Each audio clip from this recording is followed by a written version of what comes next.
Well, according to Hal Turner, these are B52s on Minot Air Force Base last night being loaded with actual nuclear weapons. These aren't dummies, he's saying. It's being reported to him that these are the real deal. Well, it's hard to tell from a distance. And of course, without knowing anyone that's working there, it's hard to know for sure if these are the real deal or not. Because if you look at this video, which is also in the same article, this is from 3 days ago, and they were doing an exercise in loading dummy nuclear weapons. But it looks very, very much the same. So are these real nukes this time? Hard to say.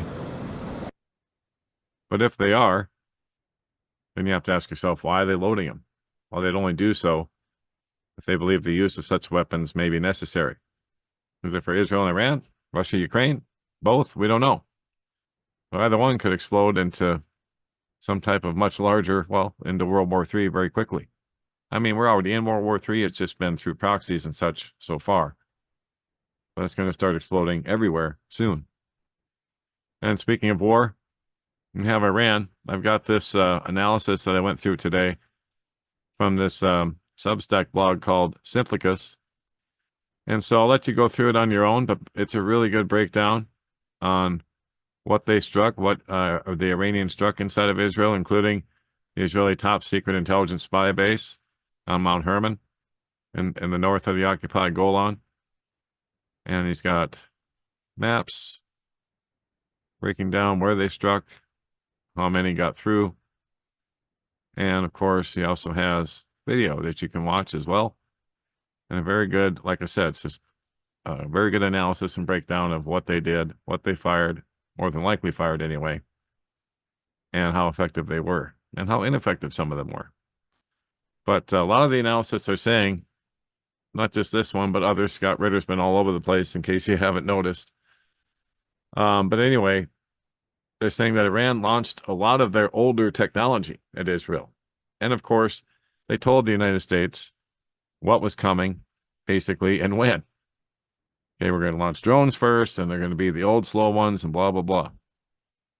And so, comparatively, they may have spent upwards of $20 million on what they sent, meaning the Iranians and Israel and their allies, including the U.S., Britain, France, and Jordan, probably spent a combined $1.1 billion or so in knocking these things down. And a lot of people are saying that Iran hasn't even sent their best stuff yet. And when they do, Israel will have no chance. Well, we'll see.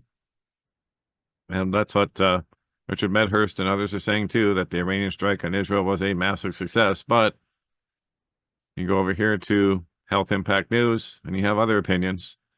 Iran's response to Israel was pure political theatrics as the genocide in Gaza continues. And that's partially true too. So I'll let you read these on your own. I'm just bringing them to your attention so you can see both sides of this equation. But I'm not going to go into detailed analysis because A, I'm not qualified to do so, and B, it doesn't make a lot of sense to do so.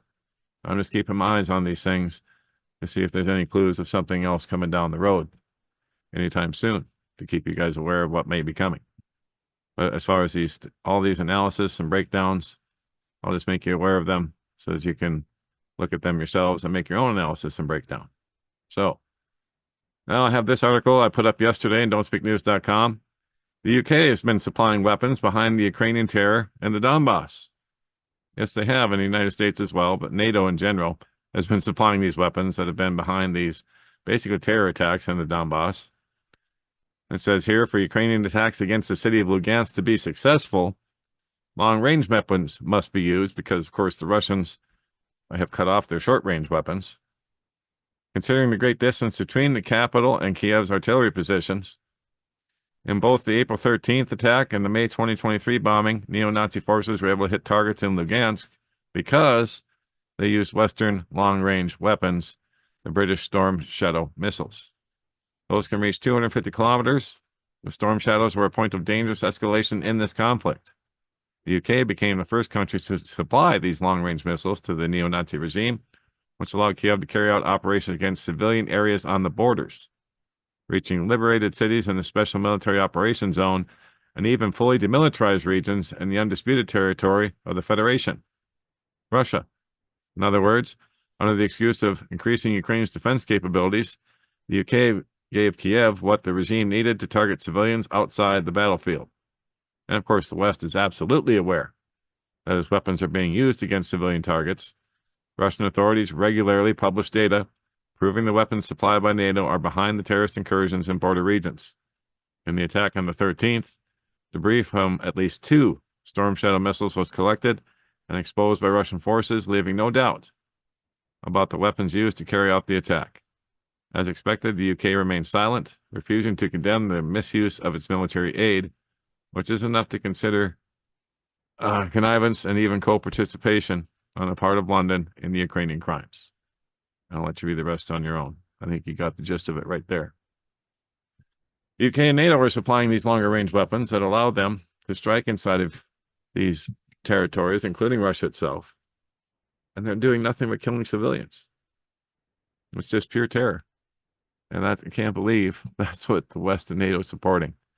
After all these years of truth, justice, and the American way, right? All that propaganda for all those years, and it all turned out to be complete bunk. Anyway, I think you get the point. Wow. Unreal. All right, before we go, I got a prayer request, and I've got a new wish list up over here on Buy Me a Coffee. I'll put the link up here when we're done. But it's for food, medicine, and utilities, and I sincerely need it. And especially these supplements, which include my greens with probiotics, which are vital for my gut health issues that I'm just starting to get over now after 2.5 years. And without these, I'll eventually get sick again, so that's why I put it up. And of course, I'll put the link up as always. And of course, we need a new laptop as well, as this one has been showing me the blue screen of death twice now. So eventually it's going to go poof. But who knows? Maybe I won't need one. Maybe we're all going to go offline here soon. You never know. Also, please say some prayers for my wife, Lisa, and I, as moving is no fun. We're just starting to get into it now. And in case you didn't know, we're being forced to make a move here from where we live because it's falling down around our ears and we don't have much choice. So they refuse to fix it because basically I think they want us to go, and that's what we're going to have to do. So we've got until the end of May to get that done. So if you please keep us in your prayers on that score as well. Thank you very much for that. All right, that is it for now. And by the way, keep us in your prayers about where we're going to go to, since I don't know yet. I've only seen glimpses and when I've said my prayers about it. So there we go. Stressful time, and moving's no fun. I kind of felt like that today as I was packing some things away and cleaning things up and throwing some things out. So it's been a long time, and I've forgotten how much I don't like it. So, like I said, keep my wife, Lisa, and I in your prayers if you would. Thank you. And that's it for now. I'll keep my eyes on all this as much as I can. God bless. Take care. Johnny Storm. Don't speak now.